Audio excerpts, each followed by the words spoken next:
नमस्ते इंडिया। सलाम उन कोरोना वॉरियर्स को जो हमारे लिए लड़ रहे हैं। फ्रंट वॉरियर्स, सलाम सलाम सलाम।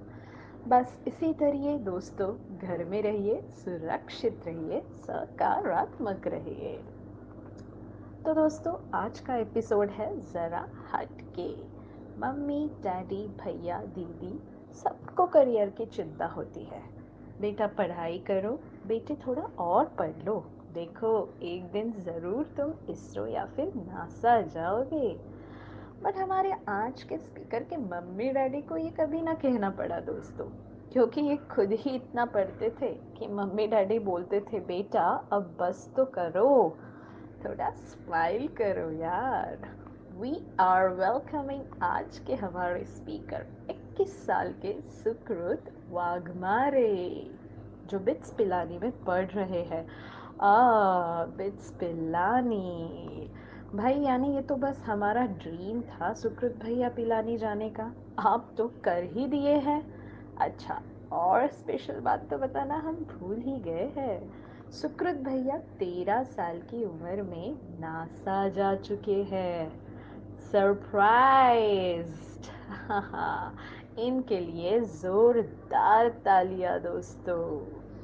सो सुकृत का सफर इस लॉकडाउन का एक्सपीरियंस साफ साफ पता चलेगा आपको। सो सोमलवार नागपुर, सोमलवार निकालस नागपुर टू बिट्स पिलानी, बीच में नासा, ये सारा सफ़र हम जान लेते हैं। लेकिन उसके लिए मैं ज़रा लेती हूँ ब्रेक और करती हूँ हैंड ओवर पल्लवी को, यानी मेरी मी मराठी लिरिक्स की टीम मेंबर को। All yours, Sukrut and Pallavi. Hey, thank you, Aditi. Sukrut, welcome to the show. I would like to start with the interviewer's favorite question. Please tell me about yourself. Okay, so I'm Sukrut Wagmare, currently studying in my 4th year in BITS Pilani. And that's it. That's pretty much it. Can you just brief about your biggest achievements till date? My biggest achievements. Okay, so there are like a lot of things that can be termed as achievement, but to me personally, what I feel is my biggest achievement is the time I've got the opportunity to represent my school in the NASA Ames Space Settlement Contest in US. So that was the first time basically I got the chance to go abroad and do stuff. So definitely that's one big thing. Another thing is like this was some kind of like off academical achievement.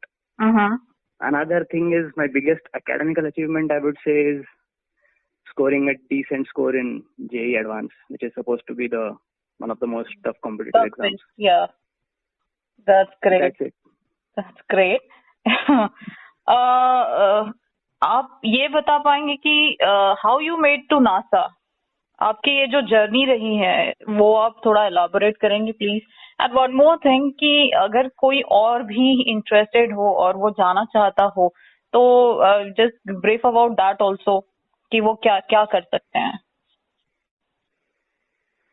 हाँ, देखिए पहले तो मैं एक चीज बताना चाहूंगा कि मैं जहाँ गया था उसे नासा बोलना इज टू मच।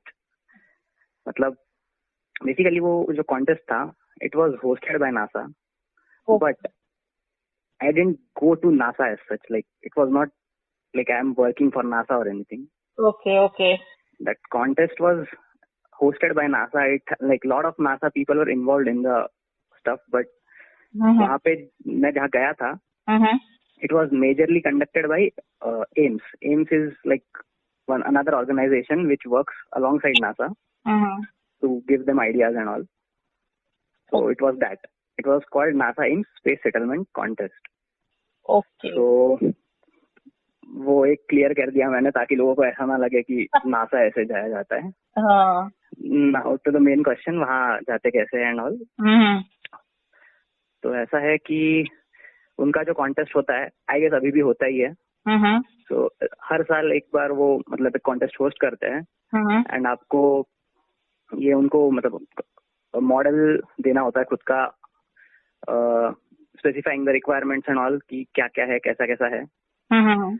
आप पार्टिसिपेट कीजिए। First of all you need to get a team. Hmm. Team specifications जो भी है वो उनके साइट पे होते ही है। सो get a good team, start working. आपको अराउंड 6 महीना, लाइक सॉलिड 6 महीना मिल ही जाता है। Hmm. And then you start working on the thing. आप देखिए जो जो चाहिए उस हिसाब से रिसर्च करिए, पढ़िए, ओके। और and once you put the effort you will get whatever you want. Okay. And the choice of project जो होता है वो हम पे डिपेंड करता है, या वहाँ मेंटर्स होते हैं वो हमें कहते हैं कि you have to work on this?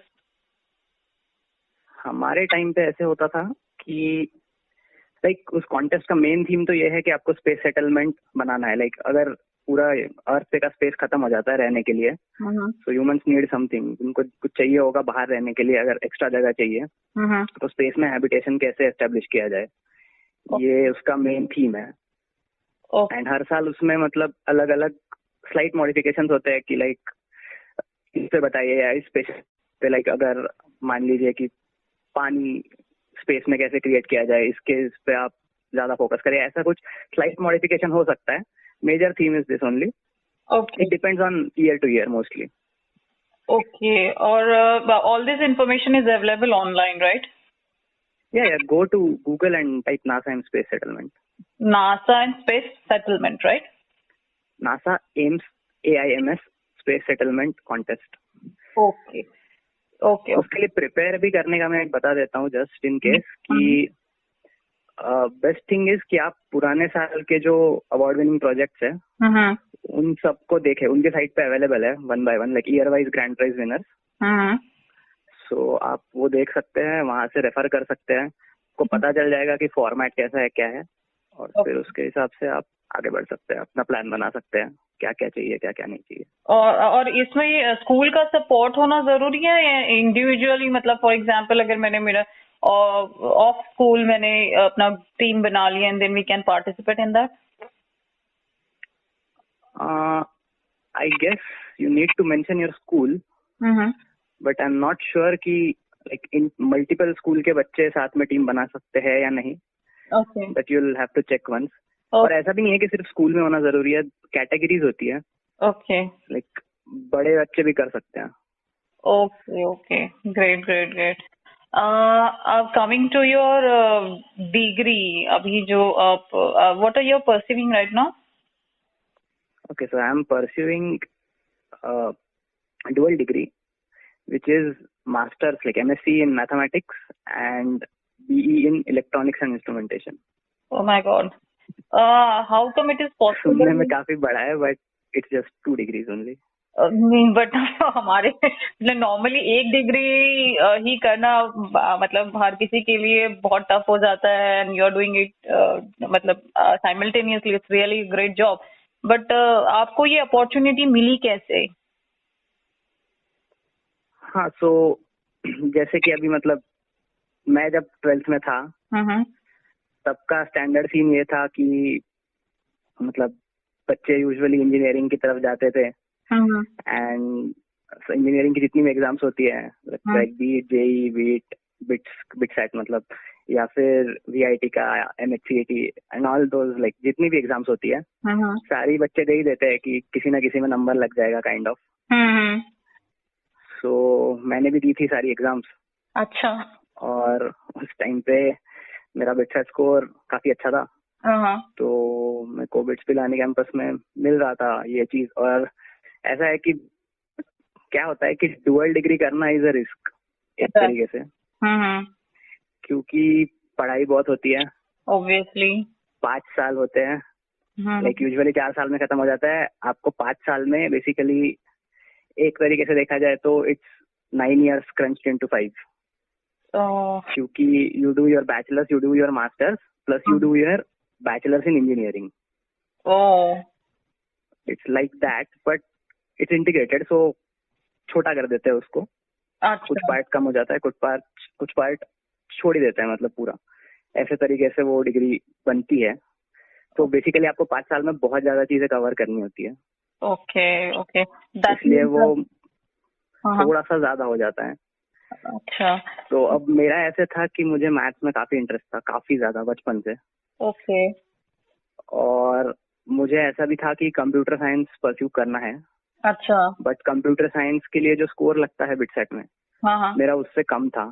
Oh, सो मैंने फिर ऐसे सोचा, मतलब ऐसा होता है कि डुअल डिग्री में after the first year you get a chance to pursue the engineering branch you want based on your CGPA. okay. सो उस हिसाब से मेरे को लगा कि चलो एक और चांस मिलेगा, हाँ. तो डुअल डिग्री ले ही लेते हैं. पढ़ने का तो वैसे भी शौक था ही पहले से, So that means और ऊपर से मैथ्स भी पढ़ने मिल रही है, तो चलो इसलिए मैंने फिर ये ऑप्ट कर लिया और okay. डुअल डिग्री कर लिया. Yeah, you take some break also in between. नहीं, कॉन्स्टेंटली तो पढ़ना इम्पॉसिबल है, मतलब कैसे ही पढ़ेगा कोई. हाँ. मैं तो काफी ब्रेक, और मतलब स्पेशली कॉलेज में आने के बाद तो मतलब पढ़ना मेरा काफी कम हो गया, काफी ज्यादा कम हो गया. अच्छा, तो उन ब्रेक्स के बीच में what do you do? Mostly तो मतलब पहले ऐसा होता था कि लाइक जस्ट जब कॉलेज में आते हो तो टीवी सीरीज और ये सब का बहुत ज्यादा शौक होता है. तो तब तो मेरा वही चलता था कि बस बिंज वॉच, आज ये खत्म करेंगे, कल वो खत्म करेंगे, उस टाइप से. अच्छा. और फिर बाद में जब अब मतलब सेकेंड ईयर के बाद मतलब मैंने चेस सीखना शुरू किया था.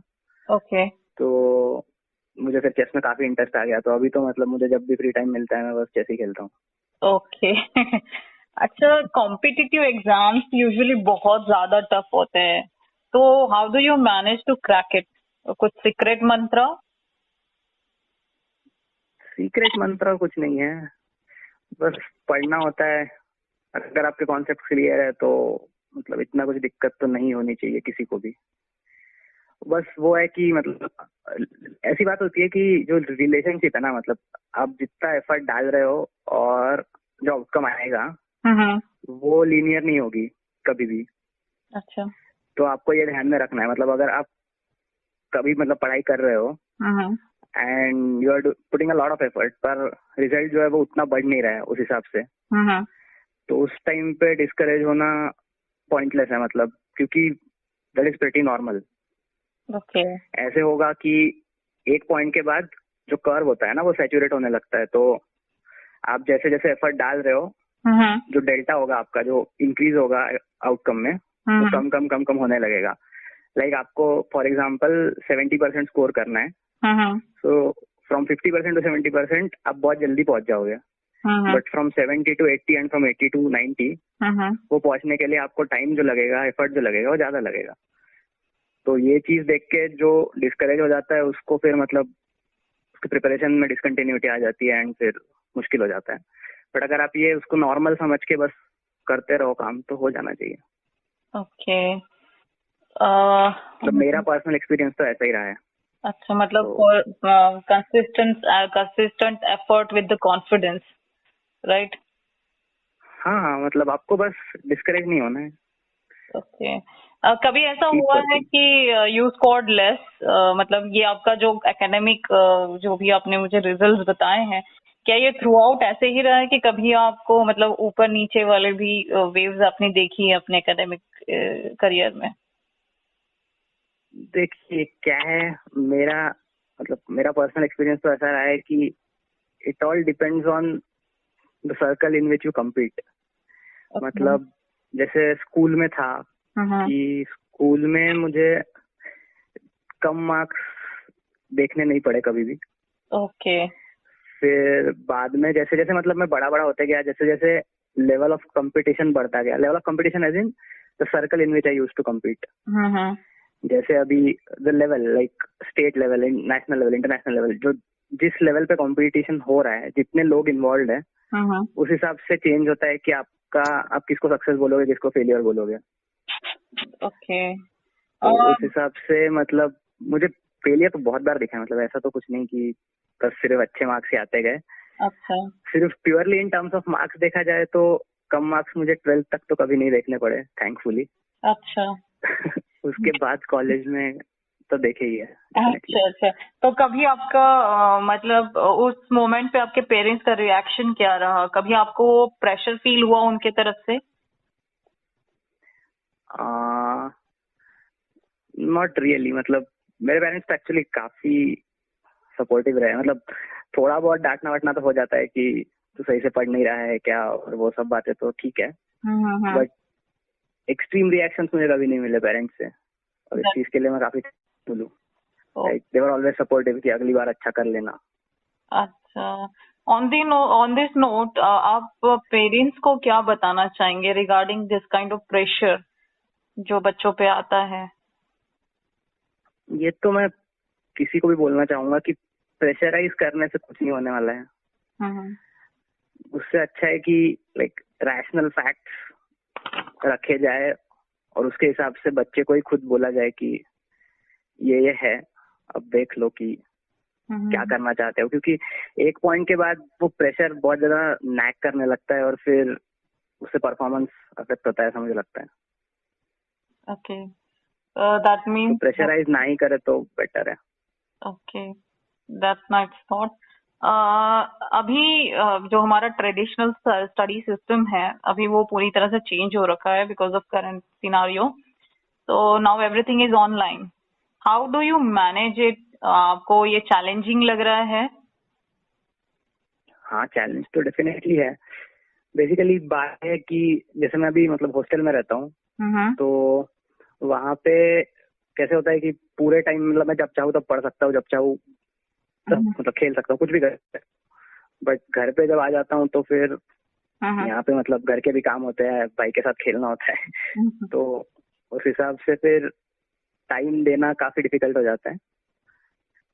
बट अदर देन दैट मतलब और एक है कि फोकस्ड रहना मुश्किल हो जाता है।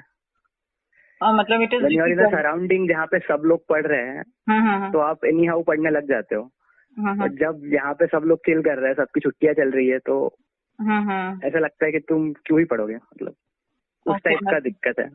अच्छा बाकी तो कोई इतना इशू नहीं है। मतलब सराउंडिंग बहुत ज्यादा मैटर करता है इन सब चीजों के लिए बिकॉज अभी तक तो यही था कि क्लासरूम सिस्टम है हमारा जो शुरू से ही है, अब अचानक से ऑनलाइन सिस्टम सामने आता है। और ऑनलाइन में एक और होता है कि टीचर का जो इफेक्ट होता है स्टूडेंट्स पे, वो काफी कम हो जाता है। I absolutely agree. वो तो है खैर। आपने अभी मेंशन किया कि you live in hostel right? हाँ, तो आप मतलब ये जो हॉस्टल लाइफ है आपकी आपके पर्सनालिटी को डेवलप करने में what kind of role it is playing? Hostel life is definitely nice, ये तो मैं बोलना ही चाहूंगा कभी भी। अच्छा देखिए क्या है कि मतलब इंडिपेंडेंस इनग्रेन करती है वो, बेसिकली सबसे मेन चीज अगर कुछ करती है तो आपको इंडिपेंडेंट बना देती है। हर चीज खुद से कर सकते हो। और फिर और एक चीज है कि लाइक आजू बाजू में जो लोग रहते हैं, हॉस्टल में जो लोग मिलते हैं, तो वो काफी आप जिस एनवायरनमेंट मतलब जिस सराउंडिंग के लिए एक्लिमेटाइज्ड हो पहले से, उससे काफी अलग होते हैं, तो you learn to adjust also. Okay तो ये एक चीज है जो बहुत ज्यादा इम्पोर्टेंट है। बेसिकली ये कहीं ना कहीं आपकी पर्सनालिटी डेवलप करने में हेल्पफुल होता है राइट? हाँ हाँ बिल्कुल। Okay what you will suggest to our student audience कि अभी जो लॉकडाउन पीरियड है वो उस टाइम को किस तरह से यूटिलाइज करे फॉर इंक्रीजिंग देयर प्रोडक्टिविटी? हाँ तो देखिए स्टूडेंट्स के लिए तो मैं इतना कहना चाहता हूँ कि डिपेंडिंग ऑन द लेवल, मतलब आप अभी स्कूल में हो, अभी आप कॉलेज में हो, या अभी junior college like 11th 12th है, ऐसे टाइप के लेवल पे हो, it should differ from level to level, but for any level one thing that remains constant is अभी जो इमरजेंसी का टाइम है, लॉकडाउन का टाइम है, यहाँ पे आपको बेसिकली ये वेकेशन टाइप का ही हो गया है और आपके पास रिसोर्सेस ज्यादा है as compare to normal vacation, क्योंकि जितने भी ऑनलाइन प्लेटफॉर्म्स है वो लोग चीजें ज्यादा लाइक डिस्काउंटेड रेट्स पे या टोटली फ्री रेट्स पे ऑफर कर रहे हैं. So best thing will be कि आप कोई ना कोई नया स्किल सीख ले, या कोई ना कोई, अगर आप बेसिकली किसी चीज के लिए प्रिपेयर कर रहे हैं तो ठीक है, तो फोकस चेंज करने की जरूरत नहीं है. बट अदर देन दैट, अगर लाइक मेरे जैसे है कि अभी प्लेसमेंट्स होगी मेरी, तो उसके लिए प्रिपेयर कर सकते हैं. या अगर छोटे स्कूल में है तो जो नई नई स्किल्स है जो आपने एक्सप्लोर नहीं किया है वो डेफिनेटली एक्सप्लोर करना चाहिए, क्योंकि जितना ज्यादा एक्सपोजर आपको 12th के पहले मिलेगा उससे मतलब चॉइसेस लेना बहुत इजी हो जाता है. तो डेफिनेटली स्किल सीखने में इन्वेस्ट करना चाहिए टाइम, ऐसा मेरा. Okay, okay. For or what are your plans? I mean, future plans after graduation. Will you be moving to abroad or further study back in India itself, or what? As of this moment, I'm not really sure. मतलब मेरा अभी तक confirm तो कुछ ऐसा है नहीं, but most likely अभी मेरा प्लान है कि पहले तो जॉब ही करूंगा मैं. अच्छा. लाइक कुछ साल तो जॉब करूंगा ही करूंगा. देन आई थिंक कि like do I want to go abroad और not. Okay, okay. That means presently you want to stay back in India, right? Yeah, presently I want to stay in India only. Okay, yeah, great. At last, quick notes to the students and the parents. Okay, so see, okay, quick note. I'll only say that in this time, like, stay at home, try to develop a new skill, and for parents, please don't pressurize your children.